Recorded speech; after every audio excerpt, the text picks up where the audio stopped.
What if Sony dropped a compact APS-C that finally closed the weird gap between the A6100 and the A6700, but kept the price sane? Could the rumored A6200 be the best budget APS-C camera of 2025? Today we're digging into the leaks, the likely 26-megapixel sensor lift, rumored AF and video upgrades, the design trade-offs EVF or no EVF, and, most important, the one spec that'll decide if you should buy on day one or wait. Stick around. I'll save my verdict for the end and give you the exact checklist to use if Sony actually announces it.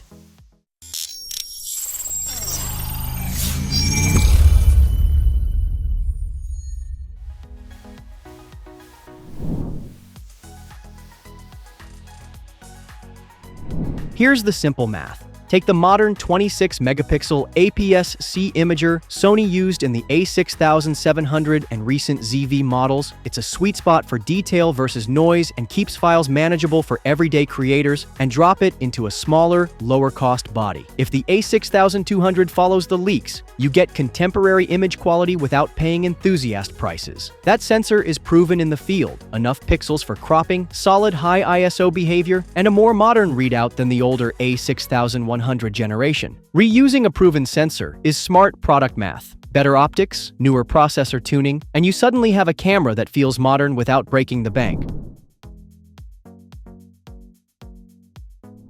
Autofocus is where you'll notice the difference first. Rumors point to updated AF algorithms and a faster image pipeline than the older 6000 line, meaning quicker subject detection, better eye and face tracking, and more confidence for hybrid shooters. For vloggers and busy shooters, reliable AF in both stills and video is more valuable than a handful of extra megapixels. On the video front, everyone expects 4K. How clean, whether it's 30p or 60p, and whether it gets 10-bit or advanced codecs is still in rumorland. Bottom line, if Sony ships a 26-megapixel sensor with modern AF and solid 4K handling, the A6200 will immediately be relevant to creators who want a small, dependable tool.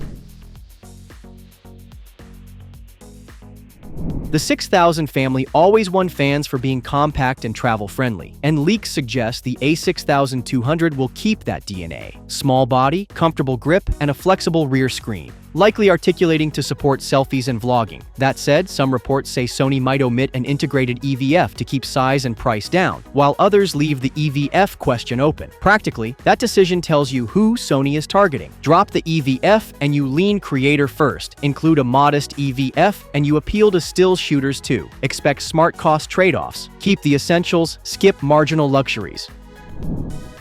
If Sony prices the A6200 in the upper entry bracket, affordable but not cheap, it's a clear upgrade path for phone shooters or older entry bodies. Could it be the best budget APS-C of 2025? Maybe, but only if the sensor AF is as modern as rumored and the video features are truly usable. Would you pick a compact A6200 over a ZV model, or save for the A6700? Drop your thoughts below. Is the Sony A7 IV about to rewrite the mirrorless rulebook? The whispers are getting louder, and this isn't just another refresh. It could be the next big leap. With the A7 III's game-changing debut and the A7 IV's refinement, the A7 V might be the one to beat. Should you wait or stick with the A7 IV? Let's separate fact from rumor and see if the A7 V is destined for the crown, or just another pretender.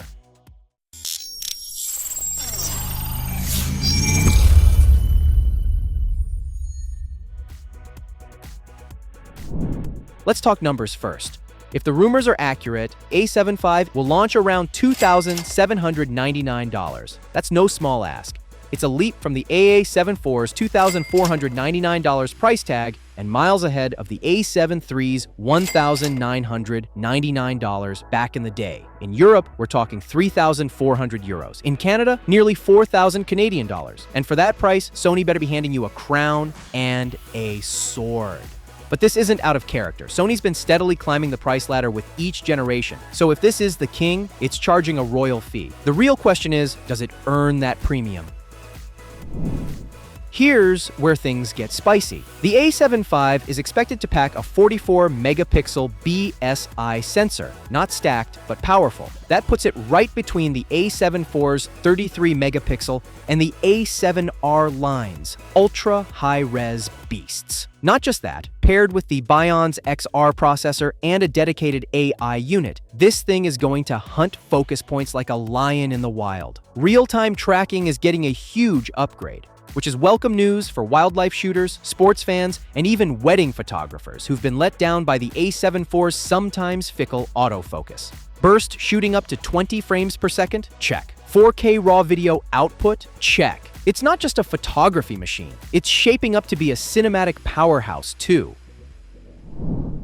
The body, rumor says, is modeled after the A12, more robust, refined, and finally, a screen worthy of this decade. Expect a better EVF, more intuitive button layout, and maybe, just maybe, better heat management. Sony users have long battled overheating issues, and it looks like the A7 V is stepping up with improved thermal design.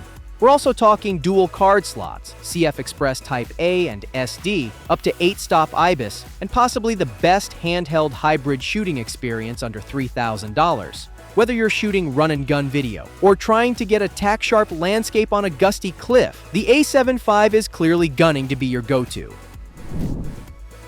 But it's not all gold and glitter. One major gripe? Still no top LCD panel. Nikon has it. Canon has it. Sony fans have begged for it, but nope, likely not happening. The debate rages on. Is it essential or dead weight? Some users also want a deeper grip, touch-friendly menus, and better overall balance. And let's not forget the heat from the competition.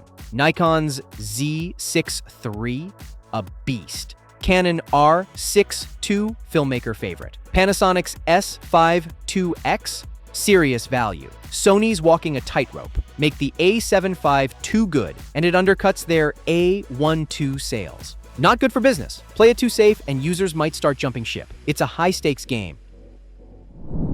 Here's the question. Do you wait? If the A7 V slips to late 2025 or even 2026, are you stalling your creativity for specs on paper? If you're deep in Sony and want flagship features without flagship prices, the A7 V could be your sweet spot. But if delays hit or compromises creep in, grab the A7 IV or A7C2 and start shooting. Cameras are tools, not trophies. If Sony nails this, autofocus, thermals, value, we might just have a new mirrorless king. Thanks for watching. If this helped or hyped you up for what's next, hit like, drop a comment, and subscribe for more camera leaks and breakdowns.